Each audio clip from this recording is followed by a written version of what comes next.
నా cockroach Janata party నిరసనలు విజయవంతం అవుతున్న కొద్దీ భారతదేశంలో సపోర్ట్ బాగా దొరుకుతున్నప్పటికీ కాంగ్రెస్ పార్టీ దీన్ని పూసుకునే ప్రయత్నం చేస్తుంది. కాక్రోచ్ జనతా పార్టీని సైడ్ ట్రాక్ పట్టించే ప్రయత్నం చేస్తుంది. దీనికి ఏం చెప్తారు? లక్షలాది మంది బడుగు బలైన వర్గాల పిల్లలు చావు అంచులో వెళ్తున్న ప్రమాదం. ఎందుకంటే అప్పులు తెచ్చుకొని కష్టపడి చదువుతున్న వాళ్ళ పేపర్ 22-23 లక్షల మంది వాళ్ళు పేపర్ లీక్ కావడం వల్ల చాలా ప్రమాదకరమైనటువంటి గంటికలు ఏర్పడుతుంది. కాబట్టి ఇక్కడ మేము ఏమంటున్నామంటే, నిన్న గల్లీ నుంచి ఢిల్లీ వరకు లక్షలాది మంది తన ఆవేదనను, దుఃఖాన్ని, వాళ్ళ కడుపులో ఉండే పుట్టెడు శోకాన్ని వాళ్ళ పోరాట రూపంలో చూపించిన చరిత్ర.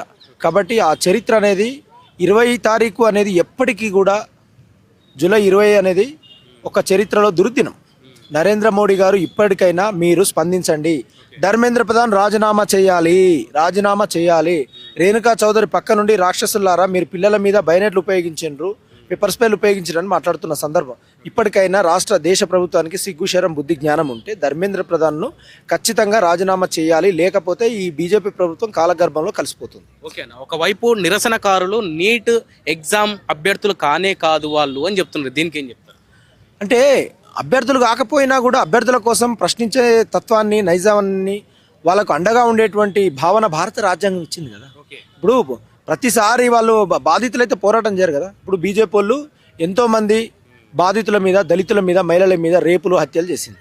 ఇప్పుడు హత్యలు చేసిన వాళ్ళంతా బయటకు వచ్చే ప్రమాదం ఉండదు కదా. వాళ్ళకు అలాంటి విద్యార్థి ఉద్యమ నాయకులు, పోరాటంలో ఉండేటువంటి ప్రజలందరూ కూడా ఒక అద్భుతమైనటువంటి సంబంధాలు ఉన్నాయి అనుకున్నప్పుడు ఆ సంబంధాలలో భాగంగా మేము ఒక ఐక్యమత్యమే మహాబలంగా ఒక ప్రొటెక్షన్ కోసం, ఒక నమ్మకం కోసం, ఒక ప్రజల యొక్క ఆలోచన కోసము ముందుకొస్తున్న సందర్భం.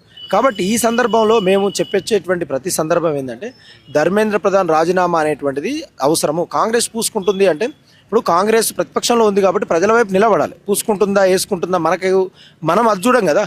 ఇప్పుడు మన డిమాండ్ ఏంది? ధర్మేంద్ర ప్రధాన్ రాజీనామా చేసి అకౌంటబిలిటీగా ఉండాలనేటువంటి లక్షణం మనది అనుకున్నప్పుడు, ఆ లక్షణం యొక్క విలువ ఏ రూపం తీసుకోవాలి అని అంటే, ధర్మేంద్ర ప్రధాన్ రాజీనామా చేస్తే ప్రభుత్వానికి, ప్రజలకు అద్భుతమైన అకౌంటబిలిటీ ఉంటుందనే నమ్మకం. ఇంకా వేరే తప్పేదైనా చేయాలన్నా కూడా వ్యవస్థలో, సిస్టంలో ఉండేటువంటి ఈ ప్రభుత్వ వ్యవస్థ బలంగా ఉంటుంది. ప్రభుత్వాలకు, ప్రభుత్వ అధినాయకులకు కూడా ఒక భయం అనేది ఉంటుందనే నమ్మకాలతో మనం డిమాండ్ చేస్తూ ఉన్నాం. ఇప్పుడు ఎందుకంటే లాల్ బహదూర్ శాస్త్రి కావచ్చు, టీటీ కృష్ణమాచారి కావచ్చు, సురేష్ ప్రభు కావచ్చు, వీళ్ళ శాఖలలో జరిగిన తప్పుల పేరుతో వీళ్ళు నైతిక బాధ్యత వహిస్తూ రాజీనామా చేసిండ్రు. అందరూ రాజీనామా చేసి ఈ దేశానికి ఒక దిక్సూచిలాగా పనిచేసిండ్రు.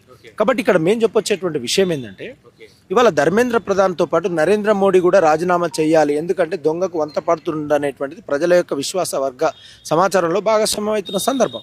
కాబట్టి ధర్మేంద్ర ప్రధాన్ రాజీనామా చేసేంత వరకు ఈ దేశంలో బీజేపీ ప్రభుత్వం 12 సంవత్సరాలు అయింది వచ్చి. నిరుద్యోగుల సమస్యలు పట్టించుకుంటుందా? అగ్నిపత్ పేరు మీద 4 ఏళ్ళని ఒక స్కీమ్ పెడితే సికింద్రాబాద్ లాంటి ప్రాంతాలలో పిల్లలు చనిపోయిండ్రండి. వాళ్ళ యొక్క ఆవేదన, అక్కసి ఎంత ఉందో మనం చూసినాం. కాబట్టి 12 ఏళ్ళుగా ప్రజలకు ఇచ్చిన ఆవు, దాంతోపాటు మతం పేరు మీద వీళ్ళ రాజకీయమే తప్ప ఇంతకంటే వీళ్ళకి ఏం లేదు. కాబట్టి మేము అంటున్నది ఏమంటే, రాజ్యాంగం మీద ప్రమాణం చేసిండ్రు, మీరు అందరూ కూడా ఉద్యోగాలు ఇస్తాం, రక్షణ ఇస్తాం. మరి ఏది మీ రక్షణ, మీ ఉద్యోగం? మేము ఏదైనా మాట్లాడితే తీవ్రవాదులని మాట్లాడుతారు, తీవ్రవాదుల ముసుకని మాట్లాడుతారు. తీవ్రవాదులు అంటే 100 మంది హిందువులు తీవ్రవాదులేనా? అయోధ్యలో 200 కోట్లతోని మొత్తం మింగేసిండ్రండి అవినీతి పేరు మీద. మరి వాళ్ళు హిందువులే, మా హిందువులు మా తింటారు, మీకెందు అని అంటే హిందూ మతంలో ఉన్న కుల వ్యవస్థ మీద మాట్లాడరు, హిందూ మతం మీద పెట్రోల్ డ్యూ విషయంలో మాట్లాడరు, డీజిల్ విషయంలో మాట్లాడరు. అనేక సామాజిక అఘాయిత్యాలు అయితే అంటే వీళ్ళే రేపులు చేస్తారు, మైనర్ల మీద రేపులు చేస్తారు. ఆ కుల్దీప్ సింగర్ అనేటువంటి ఎమ్మెల్యే బీజేపీ పేరుతో రేప్ చేస్తే ఆ రేపు ఒక ఆమె సపోర్ట్ చేసిన ఆమె అభిజిత్ దిప్కే మీద ఇంకు చల్లింది. కాబట్టి ఆ ఇంకు చల్లినటువంటి సందర్భం ఈ దేశ ప్రజాస్వామ్యం మీద నిన్న జరిగిన ఆ నెత్తురు, నేల మీద చిందించిన నెత్తురు ఈ దేశ ప్రజాస్వామ్యం విలువల మీద, ప్రజాస్వామ్యంలో ఉండేటువంటి ప్రతి వాళ్ళ మీద దెబ్బ తగిలినట్టు. ఇవాళ వాళ్ళ శరీరాల మీద కాదు, భారత రాజ్యాంగం మీద, దేశ ప్రజల మీద, దేశ హక్కుల మీద, దేశ అవకాశాల మీద ఈ దేశంలో ఉగ్రవాదులు మీరు, దేశద్రోహులు మీరు, తుకుడే గ్యాంగులు, బుల్డోజర్ల యొక్క సంస్కృతి మీరు. ఎందుకంటే అనేక రకాల పోరాట వీరత్వాన్ని సూచించి ప్రపంచంలో ఎక్కడైనా ఉస్మానియా గడ్డగా ఓ బిడ్డలుగా మాట్లాడతారు. కాబట్టి ఇవాళ ధర్మేంద్ర ప్రధాన్ రాజీనామా చేసేంత వరకు ఈ పోరాటం మొక్కవోని దీక్షతో ముందుకు వస్తుందని ఈ సందర్భంగా తెలియపరుస్తాం. ఓకే అన్న, నిరసనకారుల వెనక ఆమ్ ఆద్మీ లేదనంటే వేరే ఫండింగ్ తోటి నడుస్తుంది, ఇన్ని డబ్బులు ఎక్కడి, ఇంతమంది జనాలు ఎలా సేకరించగలుగుతున్నారు అని చెప్తున్నారు. దీనికి ఏం చెప్తారు? ఇప్పుడు ఆమ్ ఆద్మీ పార్టీ ఉంది, వేరే పార్టీ ఉంది, ఫండింగ్ అనేది కాదండి. ఈ దేశంలో ప్రజాస్వామ్యం పేరుతో చేస్తున్న ఈ దేశ ప్రభుత్వం మోసపూరిత గోసపూరిత కొరకబడి నరకబడి చీల్చబడి పేల్చబడి కాల్చబడి ఈ భారతదేశాన్ని 12 సంవత్సరాలుగా నడి బజార్లో నిలబెడుతూ ప్రపంచం అంతా సిగ్గుపడేలా చేస్తుంది ఈ నరేంద్ర మోడీ గారి ప్రభుత్వం. మరి ఇప్పటికైనా కళ్ళు తెరవాలి కదా, ఇప్పటికైనా సిగ్గు రావాలి కదా.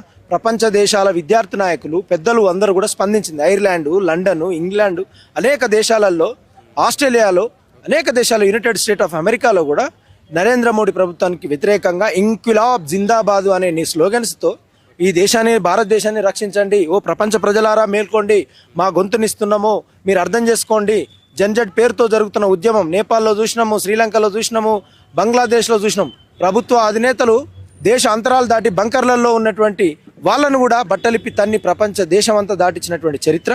కాబట్టి ఇవాళ ఆ చరిత్ర యొక్క గతి ఈ దేశ ప్రభుత్వానికి రాకుండా ఉండే ప్రయత్నం జరగాలి అంటే ఖచ్చితంగా రాజీనామా చేయాల్సినటువంటి అవసరం ఉంది ధర్మేంద్ర ప్రధాన్ ఈ సందర్భంగా తెలియపరుస్తాం.